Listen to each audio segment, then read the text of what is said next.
This conference will now be recorded. Thank you, voice lady.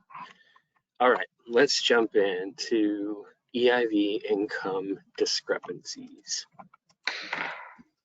So first, let's start off with a little bit of basic info on EIV. EIV is kind of just this shared database, right? And there's three entities that are involved in that sharing. HUD through Trax data, which is actually you through Trax data. So you're uploading 5/9 information, including names, social security numbers, dates of birth, and then the income information that you put on the 5/9. The National Department of New Hires is also involved. They contribute quarterly information, quarterly wage information, unemployment information, as well as hire dates. And then the Social Security Administration is putting in their Social Security, SSI, and Medicare info. So all of this info gets submitted by all these entities, and all of it then is just kind of compared. They draw comparisons between what we have on our 5/9s versus what the other two agencies are seeing in their records. And then if there's any issue or discrepancy with those amounts, we get an EIV income report.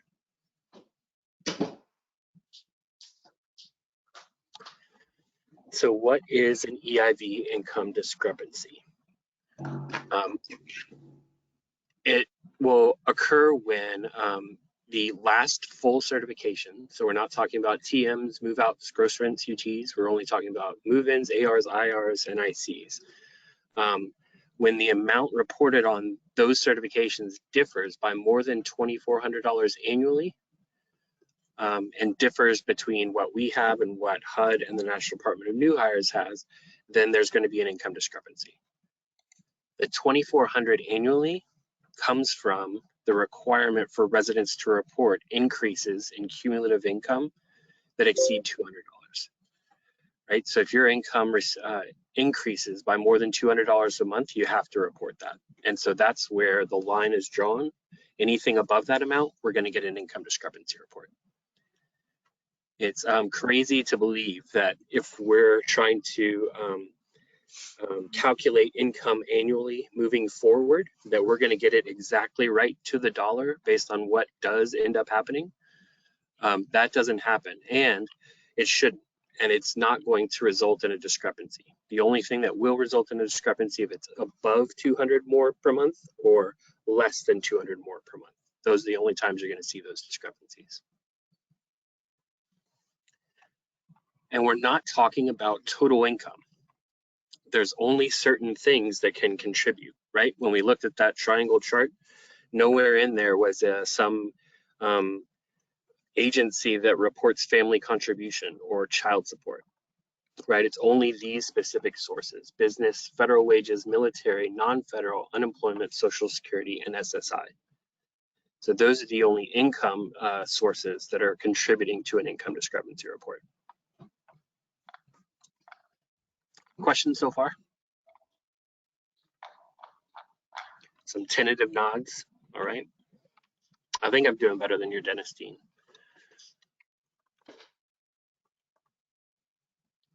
So again, there are income sources that are not going to be taken into account: child support, most pensions, et cetera. And so what that means for us is it's really important that we code income correctly on the 5/9.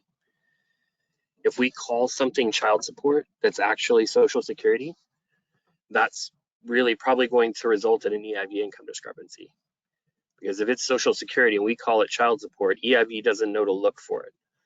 It's going to say, wait a second, the Social Security Administration has all this Social Security income, but you don't have any Social Security income because you called it child support. So that's why it's super important that we're calling it the right thing on the 5/9.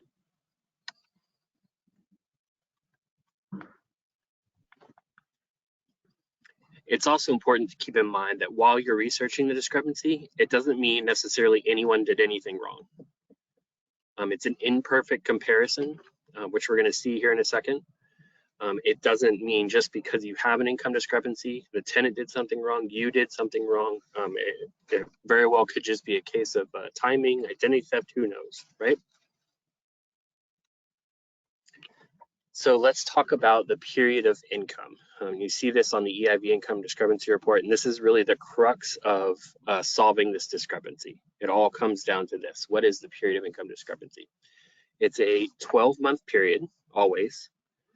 It always starts 15 months prior to the last certification in tracks. Again, we're talking full certification. And it always ends 3 months before the last full certification. The reason for this is it's trying to, again, kind of close your eyes and imagine, a perfect world.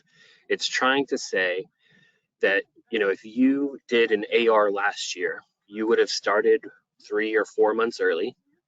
So that should be the end of your period of income discrepancy, going back 1 year from there. So you're collecting information, and it's looking at the period for the 1 year prior to that. So on this next slide, we actually have a timeline. So this will be this timeline corresponds to next month, right? So here we have an 11/1/21 AR. Can you guys see my mouse, by the way? Okay, cool. I never know, right? Like I could just be just waving and like almost like pointing my finger as though you can see. So good to know. So 11/1/21 is a little bigger. Is it possible? How's that? Tiny bit. It does cut off part of it. Sorry, I was just having a little trouble seeing it. Yeah. I can move it around. That's all right. So 11/1/21 is what we're saying is our most recent certification in tracks. And we're about to start working on their 11/1/22 AR. This is a super stable household, right? There's those where, certainly those residents where you have, an IR every other month. That's not this household. If the most recent cert in tracks is their last AR, very stable, right? Here we are in June. So by the end of this month, Susan's going to send their 120-day notice. And then you're going to be responsible through the beginning of the month procedures to print their EIV by July 10th. And if there was an income discrepancy, it would compare the info on this cert, the last one it has in tracks, over this period, which is again starting 15 months prior and running to 3 months prior. Last year, Susan would have sent their 120-day notice just before July 1st. And so this is kind of the idea. The last part of the period of income discrepancy is where theoretically you would have had their AR interview. Questions on that timeline that make a little bit of sense?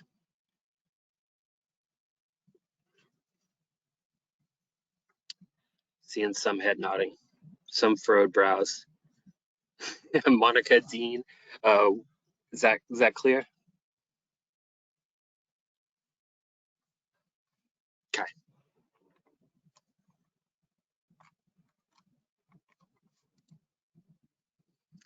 And here is our income discrepancy report, kind of the most important parts of the report itself. Effective date of the action is the last cert that's in tracks. Again, we're talking full certs. Gross rents, UTs, they don't matter. The projected annual wages and benefits from the 5/9, that's the those income source codes that we looked at earlier. That's the total amount from all of those. They add up to 1,200. Our period of income for discrepancy analysis is the period that we're looking at.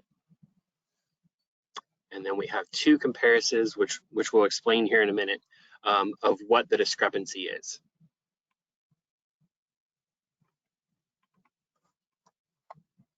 This, again, is really the crux of our income discrepancy reports. January through December, that's what we're reviewing, the EIV income reports. We're looking for sources of income that happened over that period.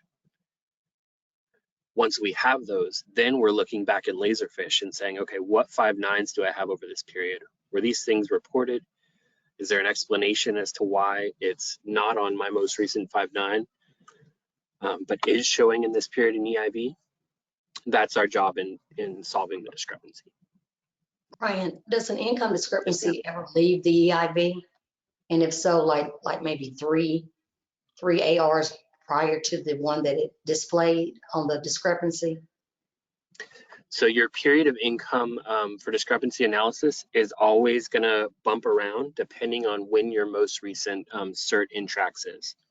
So as you're doing certs and as you're posting them, as Christian's sending it off the tracks, that's going to keep kind of shifting what EIV is looking at. So there's no rule as far as, when is this going to drop off? It's more a question of, when is whatever the issue is going to disappear from the period that I need to look at.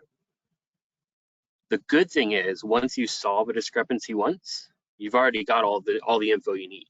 You don't have to research the same thing over and over again.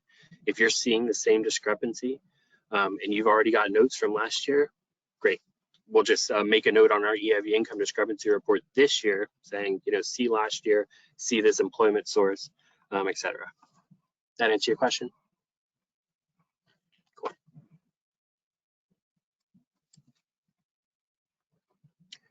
The other thing we'll point out here is, and I keep harping on it, the period of income for discrepancy analysis is super important, but it's not the end all be all.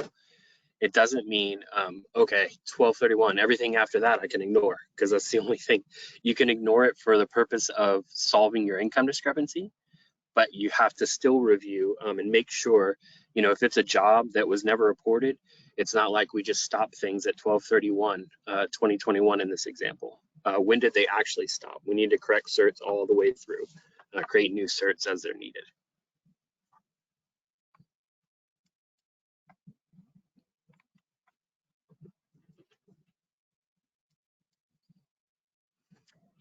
So here, I mentioned this earlier, we have two different columns down here at the bottom, actuals and annualized last quarter. What EIV is doing here is, on the actuals, is it's looking up how much information was reported by the National Department of New Hires and the Social Security Administration for this year, from 1/1 to 12/31. Let's add it all up and let's put it in this column and compare it to what was reported on the 5/9. That's actuals. Annualized last quarter is saying, let's take the last 3 months of this period and multiply it by 4. And that's really it. When you hear a quarter, that's 3 months, right? There's 12 months in a year. You divide it by 4, there's 3 months worth. So in this example, with this period of income, we're talking about October, November, and December, those 3 months. If I look at just the income and benefits from those 3 months, multiply it by 4, which is pretty similar to what we do, right? We annualize income and we project it forward. That's what EIV is saying here. If we look at just those last 3 months, multiply it by 4, this would be the income they would earn. Questions on that dynamic? I do. Now tell me which one, what are we multiplying, which of the numbers? You're not multiplying anything. So the math's already done for you. Right, but what numbers are they using? They're taking everything that was earned in the last 3 months of this period in EIV and multiplying it by 4. Okay, great. Okay.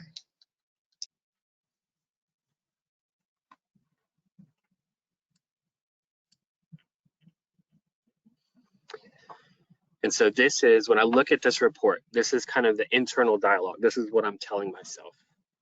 I'm saying the last 5/9, which was effective 4/1/22, reported wages and benefits in the amount of $1,200.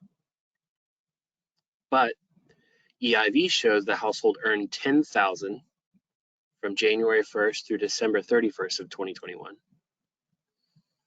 And if we look at the last 3 months, the household EIV reports that the household earned $4,000 annually. So why is there a difference? So again, this is just the story I'm kind of telling myself when I look at this report. This is an internal dialogue I'm having before I go to Laserfish and start looking through and picking through files, looking for new employers, looking for update forms, looking for research questionnaires. Did I leave anything off a calc sheet? This is my question, right? This is what needs to be solved. Does this report make sense? Does that help kind of figure out what it's trying to tell you before we move on?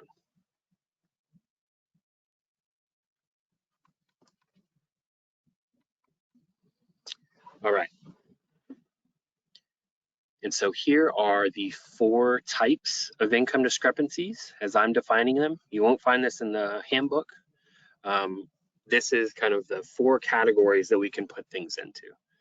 It's entirely possible you have an income discrepancy report that's all 4 of these things combined, but each issue should be one of these 4.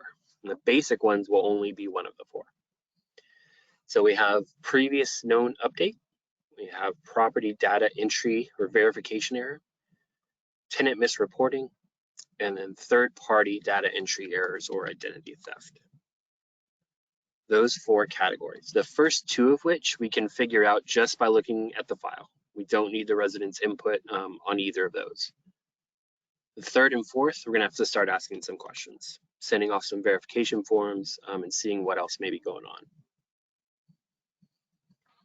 We're gonna run through an example of each, and then we'll stop at that point and see if you guys have questions, if you can think of another situation where this doesn't work. So first, let's look at a previously known update. And here, this would be an example of that. So a resident reports they lost their job at Subway. You verify it and you complete a 7/1/21 IR. Now, when you're doing their 9/1/22 AR, there's an income discrepancy. During your review, you note that it's because of that Subway employment and that the loss of employment was previously reported and verified, and so this is a previously known update.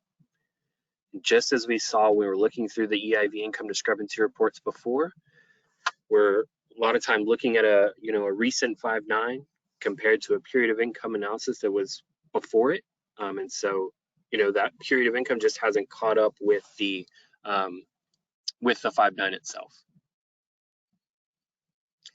In these cases, all we need is notes on the income discrepancy report. C7/1/21 IR, income was reported, verified, and is now excluded. That's it.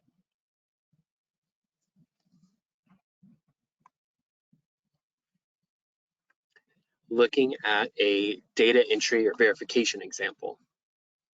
So we're reviewing the EIV income discrepancy report, and we see that they did tell us about a job. It's on an update form, but we never did anything with it.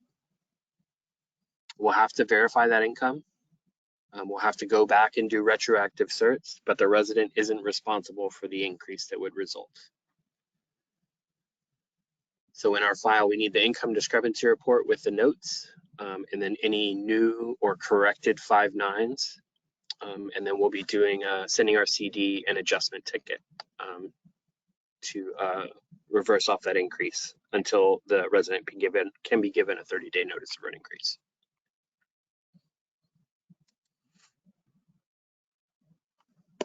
Everyone's favorite, number 3, tenant misreporting. So in our example, we have, after reviewing the discrepancy report and looking at the income report, we see the household began working at Whataburger on 2/25. They earned $1,400 in Q1 of 2021. Q1, by the way, would be, it's always a calendar year. So Q1, January, February, March are the months that we're talking about. We call them in, they admit to working at Whataburger. We print a work number report, which verifies that start date and the earnings, and then we prepare the 5/9s and the repayment agreement. To note this as resolved, we need that income discrepancy report with notes, a copy of the notice we sent to the resident, if applicable, verification of the income, the corrected 5/9s, and then the repayment agreement itself.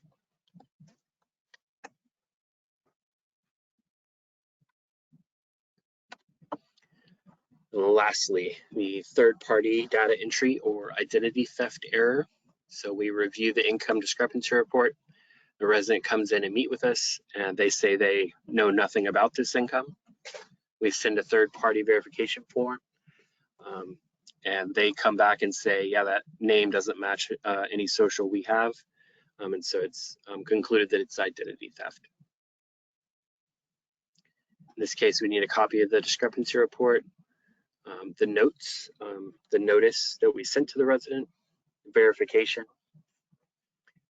and then just a referral noting that we sent the resident or recommended the resident meet with the appropriate authorities about the identity theft. So there are our 4 types of discrepancies. Does this make sense? Yeah. Any one of the 4 need any more clarification? Just as an idea, and we'll look through an example of each and what the documentation looks like here in a sec. But just want to make sure this is super clear to everybody so far. Okay. Brian, what if they, like they're a pharmacy technician and they were working at, let's just say Target, and their income is slightly higher, and now they're working for HEB. The resident didn't report that change, and that's why I think it prompted the system. So if it's the same line of work, about the same. This is a really tricky one, Christina. So the resident, so it's going to trip in the system if they're, it's going to create an EIV income discrepancy if the income is greater than 2,400 a month. I'm sorry, 2,400 annually. It's not about switching jobs from, say, Walgreens to Target. It's about the income itself. The point, the tough part of this, and it's tough, like I'm being totally honest here, we think that they should have to report that. The HUD rules actually, like if they change jobs, they were employed before, they're employed again, they drop one job and lose another, technically they're not required to report that new job unless it is, greater than 200 a month or more a month. It's only, if they are unemployed, they have to report getting a job, or if household income cumulatively increases by 200 or more a month. So if neither of those things happen, the resident technically did nothing wrong. We could have, a complete surprise when they come in for their annual, and yeah, we show Target and they show Walgreens, or I think I flipped those, but yeah. But we need to verify it. We'll have to verify it even retroactively. But I mean, if there was no income change that would have prompted an interim, then we would reflect that moving forward on the AR, and we wouldn't have to retroactively do any certs. It's a super weird example, but yes, it's possible, and it bugs me that something like that can happen. Okay, because I have that situation and it's confusing. And yeah. And so I thought, well, you know what? Yeah, there was a slight increase, but I didn't do the calculations according to this training. And she, I wrote up a probation and a repayment plan, and she refuses to sign it because she's like, no, it's the same. So you want to submit an LA service request on that one, and I'll be happy to take a look. Yes, I sure will, because with that is an AR.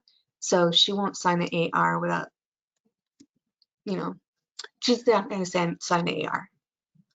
Okay. And it's yeah, submit it, and is this one of the 5 ones or 6 ones? Sorry. Yes. Yes, definitely submit it, and I'll take a look. Okay, thank you. If she's still refusing to sign and the numbers are all right, we'll go from there. Okay, thank you. Is there a chat I saw? Yeah, Brian, I'll read it out to you. Shonda put in the chat, can lump sum payments from SSA be reported as a discrepancy, or should I say, can they show up as a discrepancy? So yes, they can absolutely prompt a discrepancy. If Social Security pays a lump sum, that's not something we would include as income, but it could factor into the EIV income discrepancy, certainly. in which case we would just explain that in the notes. I'll throw in here And I just have a quick, another one that I find common is if you have a full-time student that is over 18 that is working, we have to cap their income at 480, but EIV will see their full wages. So I know there's a unit at Georgian, they have a 19-year-old full-time student and he makes like 40,000.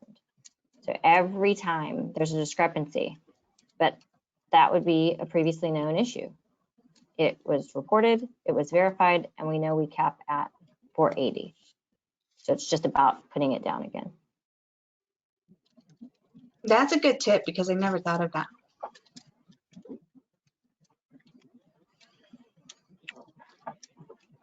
Did you have a question, Dean? I do, specifically about identity theft. It just seems like when a person has it there, it tends to show up year after year. And I'm wondering what kind of diligence we have to use the second year it comes up, same employer, same problem. It's usually someplace, you know, way out of state. Can we just bring forward last year's docs and put it in with this year's explanation? So essentially, yes, I wouldn't bring forward last year's docs unless they're, you know, showing that it was identity. So I wouldn't copy over last year's EIV income discrepancy report. If we do have supporting documentation regarding the identity theft, I would definitely carry that over. But yes, you only have to research it once. Same employer, same issues. Yeah, just a note on the report. And then, yeah, if you have, you know, a police report speaking to the identity theft, definitely throw that in each year.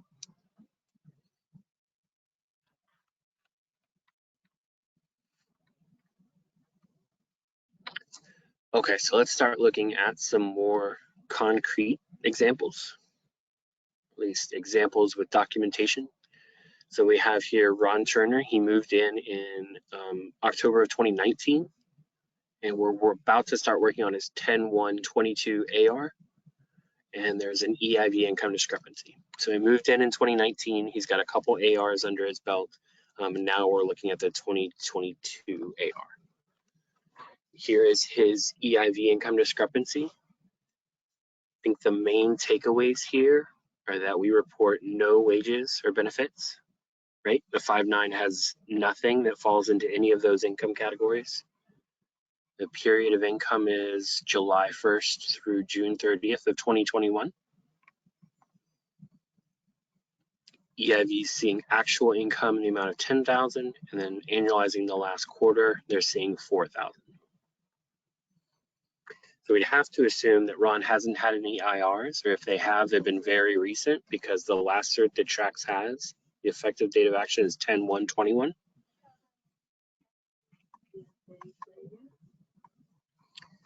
And so when we look at that period on the income report, we see these employment sources.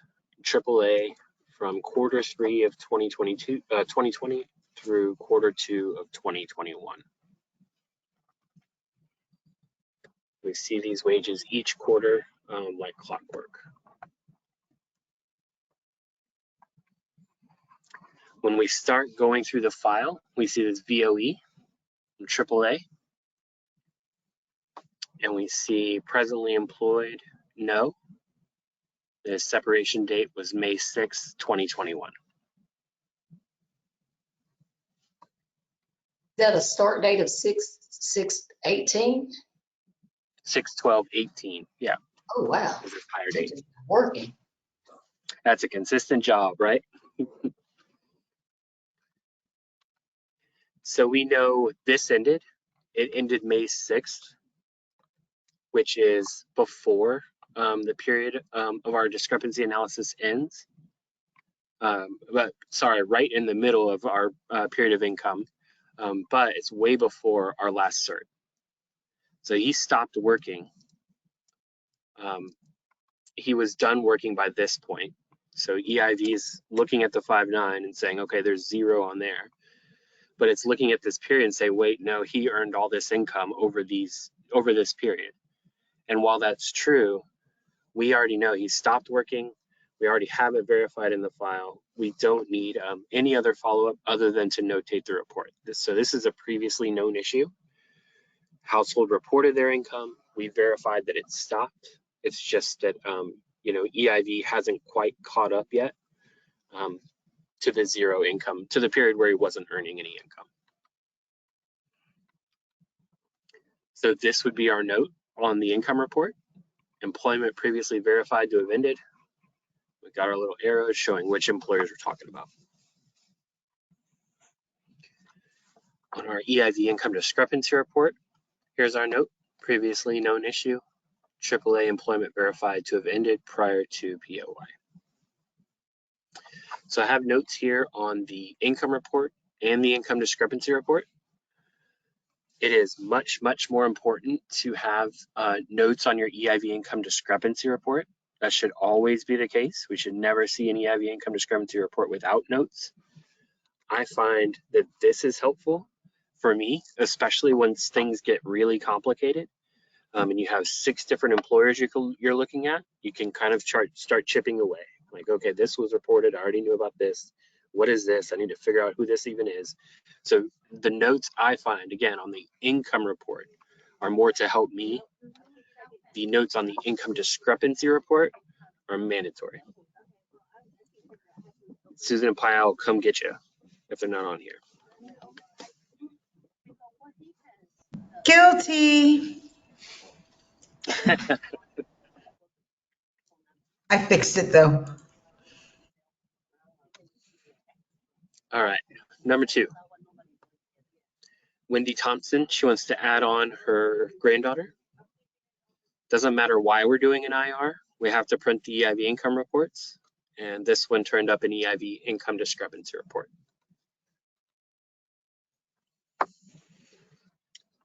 Our period is 12/1/2020 through 11/30/2021, and EIV is looking at a 3/1/2022 cert.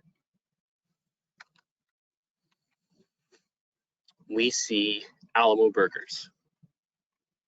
That's the source of income we have. If we go back and look, the projected annual wages and benefits are 0. So that's what we need to figure out. Why do we have 0 on the 5/9? If she earned $2,200 over the course of the year, and then $8,800 looking at the last 3 months.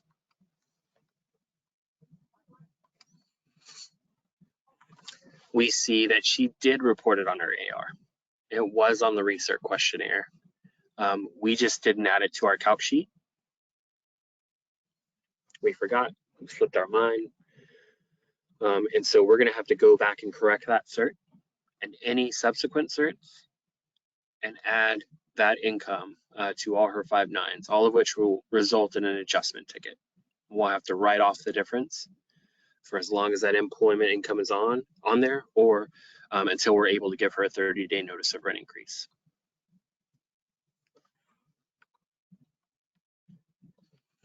Questions on that one?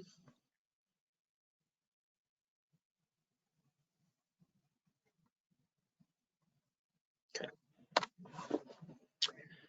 Number 3, Chelsea Vargas. It's time for her 9/1/22 AR. We've printed the EIV income reports, and there is a discrepancy. So our period of income, we've got January through December of 2021. So this is a nice and easy one. It's the calendar year of 2021 that we're looking at. Her last cert was effective 4/1/22. The 5/9 has $8,300 in wages already. But the 2 agencies are reporting to EIV that the actual earned income over this period was $9,985. And if we annualize the last quarter, $15,580. So we start looking at the EIV income report over that period, see what would have been received. We see Acme for Q4 of 2021, Q3, Q2, and Q1. So all year long, She worked at Atme. We knew about that one. The amounts reported in EIV are not that far off from what we have on the last 5.9, but we don't know anything about this other employer, Ajax. It was not previously reported on any update form or recert questionnaire. So we know it's not a previously known update, and it's not our fault for forgetting to enter it. We need to meet with the resident. So we meet with her. She says she did start a job at Ajax. She started in July. She didn't tell us about it. We send off that third-party verification. And once we get it back, we're going to do the following. We'll create corrections to everything in the new cert. So we've got a 8/1/21 IR. It's effective first of the month after the action which caused it, right? She started in July, so it's effective August 1st. We need to correct her 9/1/21 AR. Most of y'all's properties have a 12/1 gross rent date, so we'd correct that as well. And then assuming she's still working there, we're going to add this income to the 9/1/22 AR.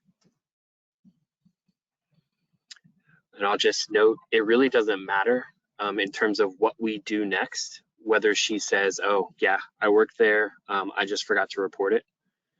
Or if she says, nope, don't know what you're talking about. Either way, we need to send off a VOE. In any case, whether she admits to it or not, we're sending off a VOE to verify it. She says, that's a lot of money. I can't pay all that back. And you say, okay, well, this is your first repayment agreement. You'll have her sign it along with the lease violation.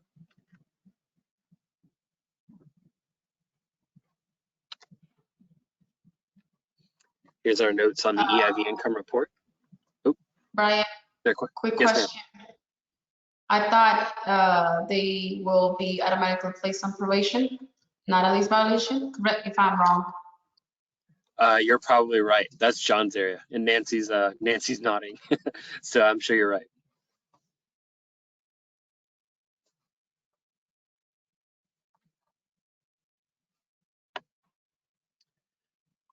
Here is our notes on the EIV income report. So we're saying Acme, we knew about, we reported this. This was reported, it was verified. Ajax, however, was not reported. The tenant misreported it, and we'll complete a repayment agreement. Here's our notes on the income discrepancy report. Ajax was not reported, we verified it, and we prepared a repayment agreement. These are the notes we're looking for.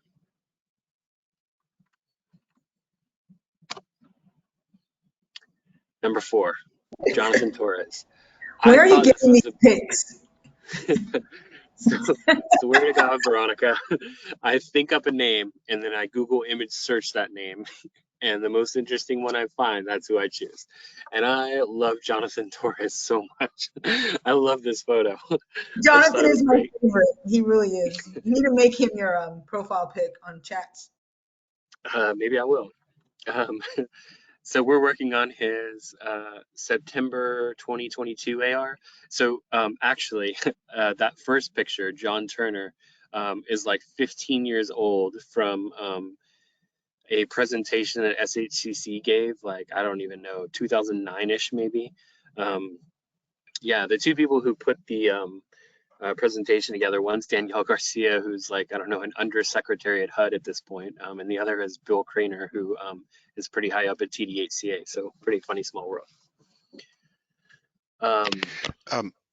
Brian, could I yes. interrupt with a question about case study number 3 first? Yes, sir. So I just see that on the discrepancy, the amount monthly was 140, so it's under the 200, but we go ahead and research that anyway, correct? So, Dean, I was honestly hoping to slip that one by y'all. That's a really good catch.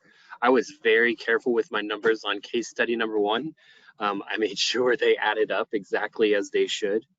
On subsequent examples, I let it get away from me a little bit. You are absolutely right, though, that you should be looking at the amount and the amount monthly. Where Actually, what's Brian, let me hop in and just say, if either one of these is 200 or more a month, you have to research. So this is actually common. It can happen this way. And I was gonna say, Brian, if you go back to the other number, not to try and get too, into the weeds, but when I look at this tells, as I look at it, when the first one number actuals lines up pretty good, but annualized last quarter is out of whack like this, the first thing I think of is, ooh, they recently had gotten a job at the end and never reported it. So it means they were pretty close, not reporting, and then, oof, when we take that last 3 months times 4, that was a recent change. And sometimes you'll see these flip-flopped. You'll see the discrepancy is pretty large on actuals and then kind of small. And I'm talking about the negative discrepancies. At the end, I think of job loss. Oh, they were working. And then if that last quarter times 4 is low or much lower, I think job loss. And that's just a tip from years of looking at it. And sorry to hop in, Brian, I'll back out now. No, you're good. Yeah, that's where I was going to. So if both of these numbers were less than 200, we wouldn't even see this. We're going to get an income discrepancy report if either of these calculations is greater than 200, greater than the absolute value of this number anyway.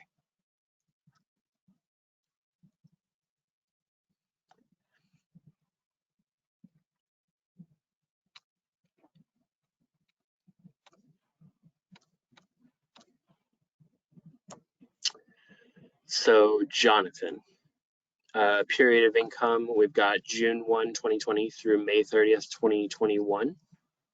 Our last certification in tracks is a 9/1/21 cert.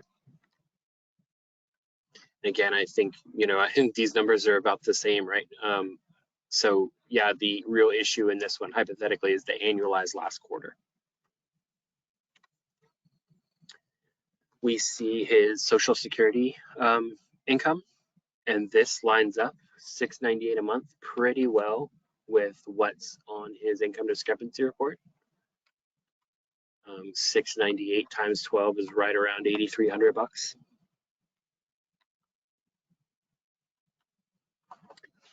What is special is this Redhead Roofing. We don't know anything about this employer. We've reviewed the last several certs. We don't see anything was reported, no update forms, nothing on the recert questionnaires. So we call the resident in, just like case study number 3. He says he has no idea what this is. He does say his wallet was stolen a couple years ago, and he's had some identity theft issues in the past. We have him sign a VOE, and we send it off. So, I mean, again, to my point earlier, case study number 3, case study number 4, we're still going to send a signed VOE and see what's going on. And it comes back with a VOE saying we don't know who this is. So we encourage him to contact a local agency for to report the identity theft. And that's how we resolve it on the EIV income reports, with a note noting identity theft. We internally don't require anything beyond that. Like once we're confident it is EIV income discrepancy, once we know that it is identity theft, we don't require any reports. If we have them, that's great, and we want them in the file. I know it was a public housing thing that we would absolutely require the report before moving on. That's no longer the case. Once we have third-party verification saying, yeah, no, that person doesn't work here, or that's not the social or not the name of the person associated with this social that I have, then we're good. What if we're unable to verify it? Like sometimes we can't get in touch with employers. Maybe they close down something. Would a self-affidavit be enough for this? So this, I'll say too, is a little bit of a gray area. I mean, the 4350 says you have to have third-party verification, but they completely don't allow for that situation, right? When the third party just won't get back to you. So I think, yes, we follow our verification hierarchy as best we can.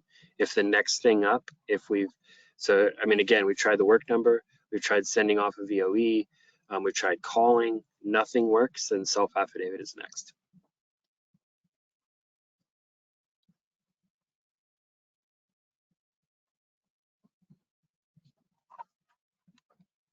One thing I'll throw out there though too is encourage your resident to follow up with agencies, because if this is getting into EIV, it's going through National Director of New Hires, or it's going through, Social Security, and then it's being reported, to the IRS, and it's going to get complicated for them later at some point. So they really do need to try and address the issue. I would just encourage them. The other, the verification tip I would throw out is try and Google this number. I think like everybody, is used to looking for the name, trying to figure out who is actually who. This tax ID number can be really helpful if you Google that number to try and figure out who an employer actually is.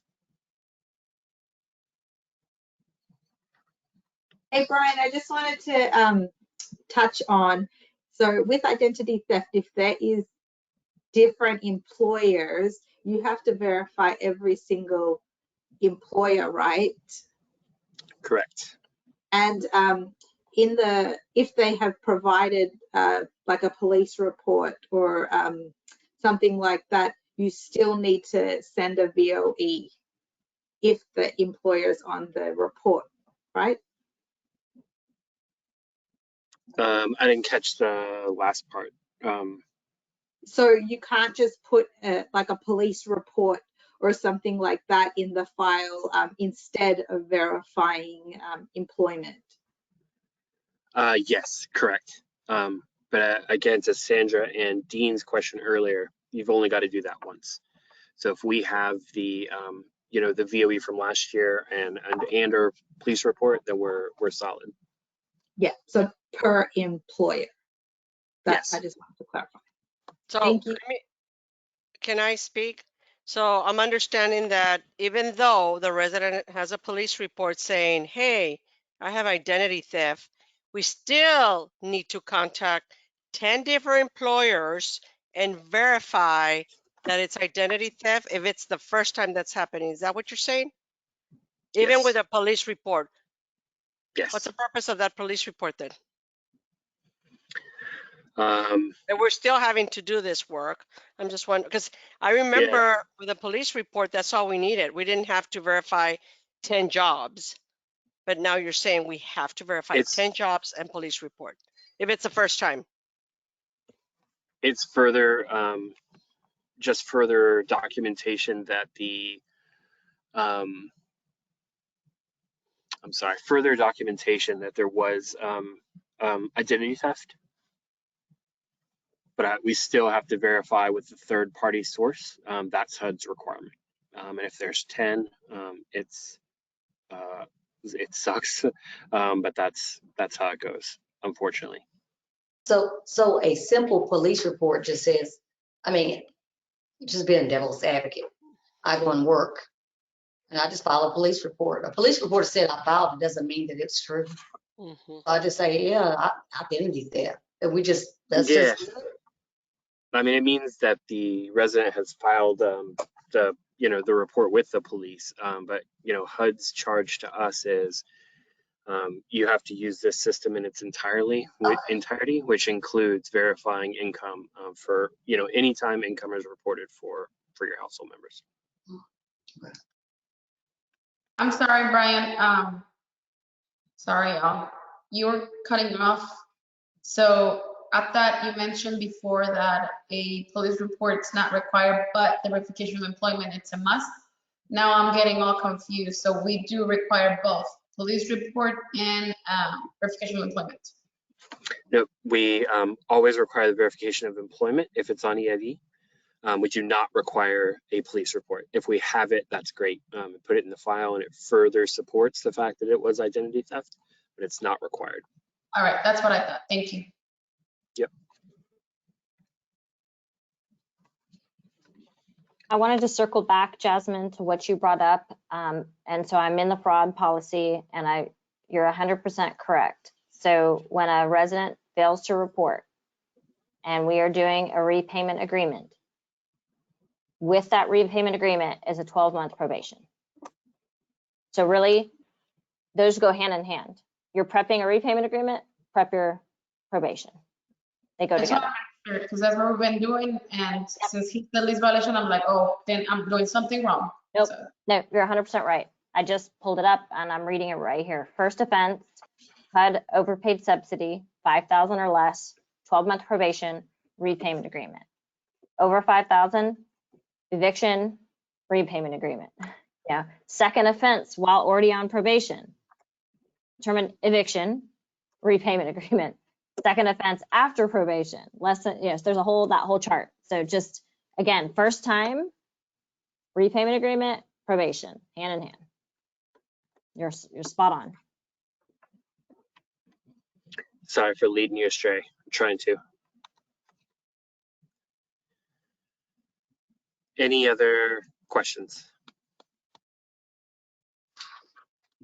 Brian, for the identity theft, like say for instance, there's 9 employers you have to verify.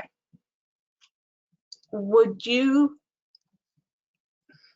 if they did the police report, would you go ahead and process the IR, and then once you get verification that that is fraud, you know, you would leave it, but if it wasn't, then you redo it?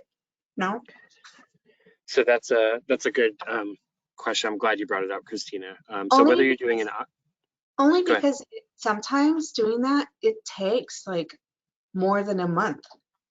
And then we're taking the loss, you know?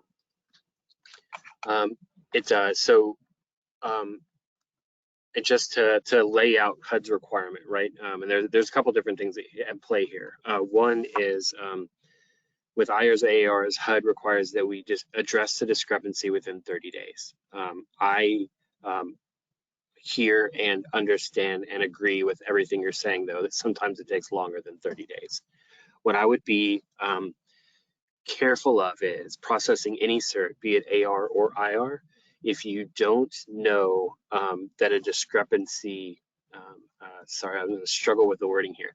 If I would be careful about processing it if it's possible the discrepancy still affects the cert that you're working on. Right, so if there's a discrepancy and you see income for Q1 of 2022, and that was 50 days ago, right? That could absolutely they could still be working there. Odds are that it's identity theft or everything else you're researching. It could odds are it's not an issue. I would hold off on doing those. Same with ARs. But if you're sure that it doesn't affect anything, you still need to continue to research it. You still need to address it, but I would probably go ahead and process that cert. That makes sense. So, I mean, if you're looking at period of income, you're looking at, employment, we're talking, Q4 of 2021 or 2020, or, even up to, Q4 of 2021. I mean, if it's that far back and you don't see anything on the reports since then, I think you're okay to process your current certs while you're still figuring out the rest of it.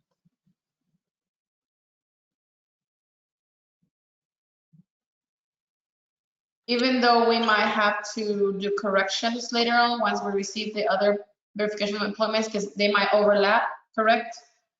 Only because So we want to make sure we capture that income as soon as possible within the period when they worked. Yes. So I guess what I'm saying is don't process the cert you're working on until you're sure that there is no overlap. If it all happened in the past, yeah, definitely you can work on those earlier certs independent of what you're doing now, especially when it comes to AR, right? Like we would want to hold up an AR for an income discrepancy that we're researching from 2020 and 2021. we can do the AR, and then we can go back and do the interims. I would just say create those interims in Laserfish, so you have a reminder for yourself. And I wouldn't even just say, like, as a suggestion, absolutely do it. So it's always there. It's in your active files folder. It's in your morning emails, so you know, oh yeah, that's for this. I need to go back and look, figure this out. But I'm also going to chime in here and give a plug for beginning of the month procedures, which I know is something that's a pain, and it's hard to get to when you're short-staffed and you're juggling a lot of things. But the goal is to be printing those EIV reports, because we have the 9887s now, right, that haven't expired. You guys knocked out the signature project. Pull the EIV 120 days in advance. And I know you're praying there's not a discrepancy report. I do too, when I pick up a file. But if you see it, then immediately go looking at employers and prep VOEs before the interview. So as you're doing the recertification interview, okay, and I need you to sign all these VOEs. Now I know I'm talking perfect world here. I gotcha. So I want to make sure I know that you're like, yeah, in a perfect world, that'd be great. So I'm plugging that. And I'm plugging that, y'all, like, whatever your inclination is, you know, send up good vibes, prayers, whatnot. We've got a new hire starting Monday, and I think Frank and Shauna are doing like 5 interviews Friday and another interview Monday, and we're expecting another application. So I'm, you know, praying to the staffing and stabilization, you know, that we get it. So knowing that, but that's the goal with beginning of the month, is that to try and help get those discrepancies resolved at the interview, and and to get everything signed at the same time. So where I'm solid on where you're saying, Brian, we cannot hold up an AR moving ahead and take more, you know, taking loss. But optimally, you know, you're minimizing your touches with your resident. You're not doing the interview, not sure about that discrepancy, and then having to call them back in, oh, now sign those VOEs, and then calling in separately and doing the IRs. You know, the goal would be to try and do it. And I know, again, perfect world, but I'm just going to plug beginning of the month. Yeah, very good point.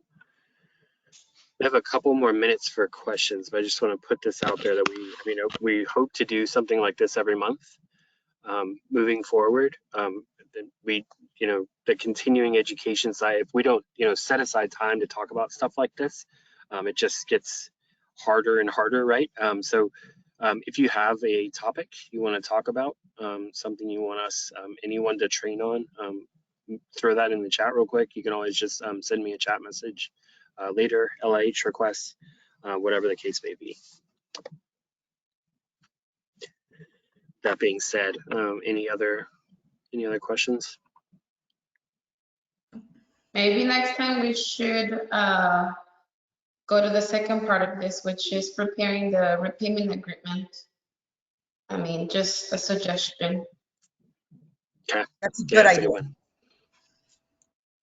I concur.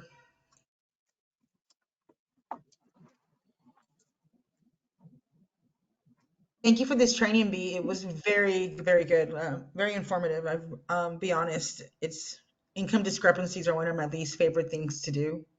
But this training has kind of made it a lot easier to decipher all the, because it's just messy. It really is just messy. Even knowing all that information, it's just, but it was helpful to break it down like that. So I appreciate you. Thank you for that. Yeah, thank you. Thank you. I agree. Dean, I agree too. Thank you. That passed the dentist testing.